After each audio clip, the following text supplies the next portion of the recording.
Welcome back to Mortgage Chicks with Hot Tips. I'm Diana Harvey. I'm Elizabeth Hull. I'm Kim Hairsted. I'm Cindy Walker. And I'm Stacy Van Skank. So today we are going to touch a little bit more on a topic that we've actually discussed a little bit on another episode. Don't sell to the industrial or institutional buyers. So we're going to talk a lot about what that looks like.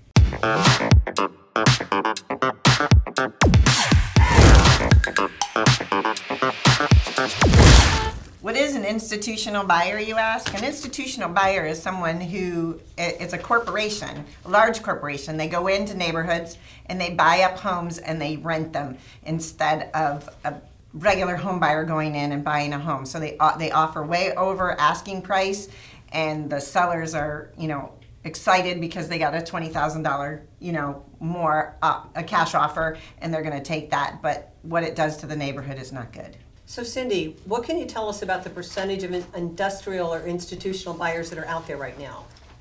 Well, it's crazy because they're saying that it's on a sharp incline, and that last year the percentage of institutional buyers was 25%. I mean, that's pretty high. Yeah, that is real high. Especially with the reduced inventory. Yes. Right. Yeah. So Stacy, why don't you elaborate a little bit for everybody on what this is doing to our market? So it's doing a couple of things. One of them is it is not allowing people to purchase a home, their forever home, their dream home. They're getting priced completely out of the market. So unless they have what we call appraisal gap, 10, 20, 30, 40,000 extra to pay above list price, people are getting priced out of homes. They then turn around and they have to rent at exorbitant fees, and it's taking up all of their money, so they have no down payment to buy in the future. So there are, though, some benefits to a seller to sell to an institutional buyer. Elizabeth, what are those benefits? Well, as far as I'm concerned, the risks outweigh the benefits, because in all honesty, we're talking about, they may be able to offer a little bit higher than some of your regular buyers and a fast closing. But in all honesty, those are, one of the few good points about selling to an institutional buyer. Yep. So to mention a little things that are some of the consequences or the disadvantages of selling to them is that one of the things that people don't realize is a lot of times they don't actually close for the offer price. Absolutely. They come back in later and negotiate, get inspections. They wait till they're pretty close to closing, get those inspections done and go, oh my, there's repairs. We can't give you that much money. So it's a last minute cut of their price, and usually by that point, the seller's already purchased another property or moved on or getting ready to move on, and they're very limited on options, and so they just end up taking what that institutional buyer has just offered them. And we hear the benefits and you go through the process, but there are also long-term effects that don't just affect that seller or that buyer. When we have big corporations coming in buying blocks up for homes for 25% above market value, what happens to the rest of us are property taxes, because that then becomes the market. So following suit, everybody's property taxes are going to go up. So understand that while it may be great right now as the seller, if you're not moving to someplace out of this state, you're going to feel that effect in your property taxes in the next property that you buy. That's a really, really good point. Yeah. And you know how they're doing this? It's just it's intriguing to me. But what they're doing is these industrial buyers, they have a pool of investors that have invested their money into real estate, taken it off the market and into real estate. So when they are buying a house for cash, they're borrowing the cash at 1 or 2%, versus someone getting a mortgage at now 4.5%. So they borrow the money cheap, they turn around, do small renovations, and their intention is only to rent. They don't turn around and flip it to let another buyer buy the home and live the American dream. They turn and rent it for an exorbitant amount of money, and that's how they make up the difference. So it's quite interesting to me is, how are these people able to do this? It's because they're borrowing under a lot lower interest rate than our buyers are doing. So Cindy, what can our buyers do to overcome this? They can be ahead of the game. They can get a TBD approval with us, which means we can get them completely conditionally approved through underwriting. So when they go to make an offer, It is like a cash offer because all we need is an appraisal. So we can close it quicker. We've got them through underwriting. We have all conditions met.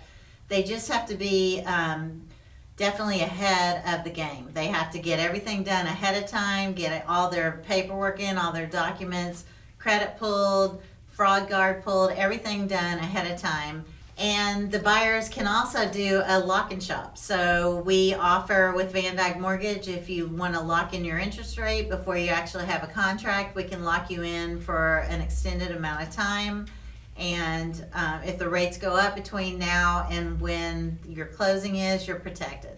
So just check out all these little idiosyncrasies that we can get done for you ahead of time, just to make you be more presentable of a buyer.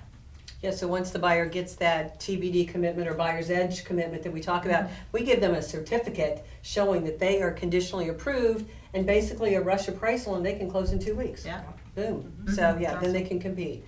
So Kim, when do you think it'd be acceptable for a seller to actually take these offers from the institutional? So, like, acceptable to a seller would be an exuberant offer that would make it, very beneficial in hopes that they don't turn around and ask for, a roof repair or something like that.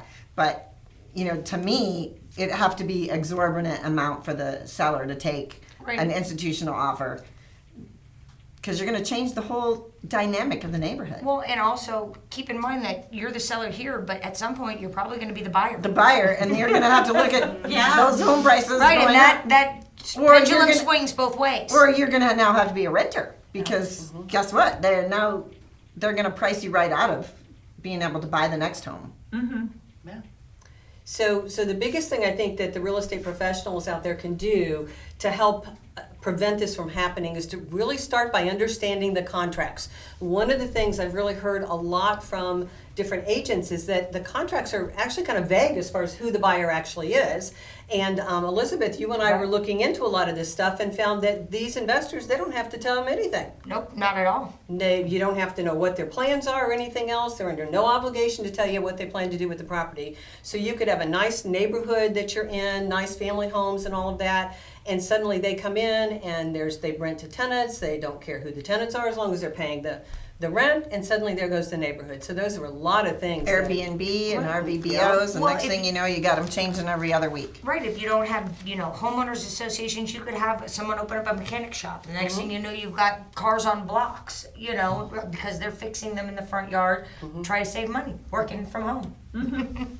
So the biggest key, I think, is for everybody to understand that what's happening is the institutional buyers are buying up large blocks of property. The statistics here in Tampa Bay area are the almost 25% that they've purchased over the last quarter. And what's happening is they're basically purchasing kind of the best houses for first-time home buyers, which is making that even more challenging too, because that's the American dream. That's how people gain wealth quickest, is by owning property. So really it's time that we all kind of step up to the plate and look at what's really happening, really identify the offers that are being out there. Are they really these good solid offers? Are they really something that's going to not end up getting the seller the money that they really want and end up being a problem for the community? Yes. Absolutely, and I understand that a lot of these big institutional buyers are buying up blocks of homes and then they're sitting on them. So they can kind of control the inventory. It's like they turn on a faucet, and they give us a little, and then the prices go up,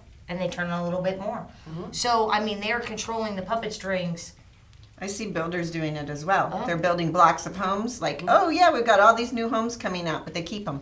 They're keeping them and renting them instead of, building 200 homes in a neighborhood. Instead of selling them, they're renting them. So basically the mortgage chicks are reaching out to you guys and saying, please, look at the offers you're getting. Look at the sellers. What is their intent? What is it going to do to the community? And is there a way to still get the price you want, but sell it to a buyer that really plans to live in it for their family? Please. Stop turning America into a rental country. That's what's happening right now. Because even the 1 in rentals, 5. and the rentals aren't affordable either. So it's not like it's helping the communities. Get out in your neighborhood. Yeah. Go to the neighborhood that you want to move into. Go check it out. If there's playgrounds, dog parks, let your future possibly neighbor know, hey, I'm interested in this area. I want to live here. I want to raise my family here. let that neighbor maybe tell a possible prospective seller, hey, I met someone, they really want in the neighborhood, they're gonna live here, they're bringing their family. Get out and do your homework in the neighborhood you wanna move to. And I know that people kind of look at that and go, really, does that really work? It does work. It does work. I had a first-time home buyer buying with down payment assistance. Her offer was $10,000 less than the best offer that was out there, which was in fact an institutional buyer. And my buyer knew, she was very good friends with the neighbor. And the neighbor went to them and told her story and said, please, please, please. And they sold to her. I love There's a lot to be said about that, girl. There is. Absolutely. There's a lot. So we beg you to please pay attention to the offers that are out there, the institutional sellers, and look at what you've got and see if there's a way to get that buyer that wants to occupy for their primary residence into that property.